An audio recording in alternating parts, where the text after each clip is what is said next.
రెడ్డి పరిపాలన విధ్వంసమైన పరిపాలన అని చెప్పేసి లోకేష్ గారు కానీ చంద్రబాబు నాయుడు గారు అంటున్నారు. ప్లస్ గొడ్డల పార్టీ జగన్మోహన్ రెడ్డి అని చెప్పేసి పదే పదే చంద్రబాబు నాయుడు గారిని లోకేష్ గారు గారు అంటున్నారు. దీన్ని ఎలా చూస్తారు? లోకేష్ గారు వైసీపీ పార్టీని గొడ్డలి పార్టీ అంటున్నారు కదా! మరి మీ పార్టీ వెన్నుపోటు పార్టీయా?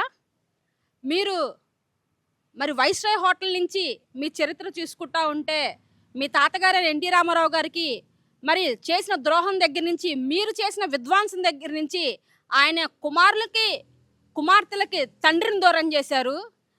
ఒక మామకి అల్లుళ్ళని దూరం చేశారు. ఒక తాతకి మనవళ్ళని దూరం చేశారు. ఒక విధ్వంసాన్ని ఎన్టీఆర్ కుటుంబంలో సృష్టించి నారావారు ఆ పార్టీని ఎలా కైవసం చేసుకున్నారో ఈ రాష్ట్ర ప్రజలకి, ఈ చరిత్ర తెలిసిన ఈ రాష్ట్రంలో ఉన్న ప్రతి ఒక్క బిడ్డకి తెలుసు.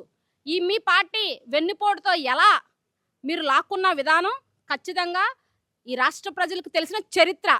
ఇక ఈ దేశంలోనే మరి ఎంతో విలువైన సిబిఐ ఒక సంస్థ, దర్యాప్తు సంస్థ జగన్మోహన్ రెడ్డి గారికి కానీ, ఆయన సతీమణి గారికి కానీ, మరి వివేకానంద రెడ్డి హత్య కేసులో క్లీన్ చిట్ ఇచ్చినా కూడా నిస్సిగ్గుగా ఒక మంత్రిగా ఉండి కూడా అబద్ధాలు చెప్పి మసిపూసి మారేడి కారు చేయాలని చెప్పి రాష్ట్ర ప్రజలకి మీరు చేస్తున్న ఈ ప్రయత్నాన్ని ఖచ్చితంగా ఈ రాష్ట్ర ప్రజలు గమనిస్తున్నారు.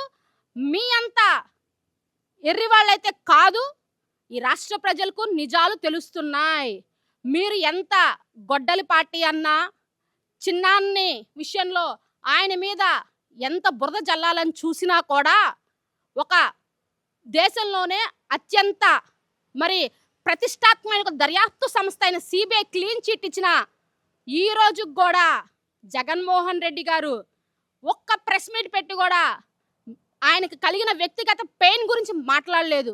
కేవలం రాష్ట్ర ప్రయోజనాల గురించి, ఈ రాష్ట్రంలో ప్రజల యొక్క క్షేమం గురించి, మహిళల గురించి, వారి భద్రత గురించి, ఆర్థికంగా ప్రతి పేదవాడిని ఎలా పైకి తీసుకురావాలన్న ఒక విలువలతో కూడా రాజకీయం చేస్తూ ఉన్నారే తప్ప, వ్యక్తిగతంగా మీరు ఎంత విమర్శించినా మీ నాన్నలాగా ఆయన ఏ రోజు కన్నీరు పెట్టలేదు.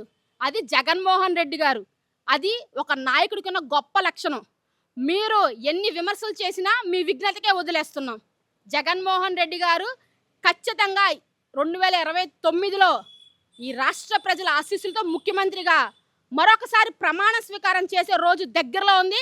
ఆ రోజు లోకేష్ గారి భవిష్యత్ ఎలా ఉంటుందని వారి ఊహకే వదిలేస్తున్నాం.